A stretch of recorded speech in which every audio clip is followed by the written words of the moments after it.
Hello hi नमस्कार मो YouTube channel Anil's creation को आपण मानक पुनः थोड़े स्वागत। आशा करे आपण माने समस्ते भलर थिबे।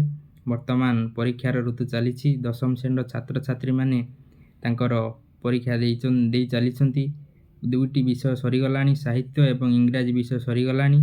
आज जो इंग्राजी पेपर थिला समस्ते टिके इंग्राजी विषय को डरती के जानी कौन पे किंतु ईश्वर तांको डाक शुणी बोध हुए कहीं आज बहुत सहज क्वेश्चन आसला इंग्राजी रे पिला माने बहुत खुशी है कि परीक्षा हॉल भितर बाहरी थिबे आ लॉन्ग क्वेश्चन बहुत सहज पड़ीथिला।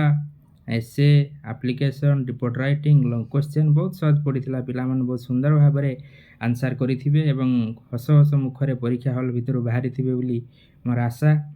आज जो क्वेश्चन आसला सेट डी रे मुझे सेट डी क्वेश्चन को 1 ରୁ 50 पर्यंत जो क्वेश्चन अच्छी डिस्कसन करी। पिला माने set A B C D सबू क्वेश्चन सामान किंतु नंबरिंग सब अलग। तुम्हें मान जदि A set B set C set हो ताहले निश्चित तुम्हें माने सेट डी अनुसार मिलई पारिबो। एथिरे कौनसी असुविधा हेबो नाही तुम मानकर। आशा करूची तुम्हें माने मोर यूट्यूब चैनल माध्यम रे जदि कौनसी इनफॉरमेशन पाई पारुथाओ तुम मानकर कौनसी कार्य आसुथिबो ताहले मोर यूट्यूब चैनल टी को लाइक शेयर सब्सक्राइब करिया को भूलिबे नाही। आसंतु आरंभ करिबा। आजिर जो क्वेश्चन आसला सेट डी रे क्वेश्चन 1 रु क्वेश्चन 50 तार समस्त क्वेश्चन आंसर गुड़क आम डिस्कसन करवा।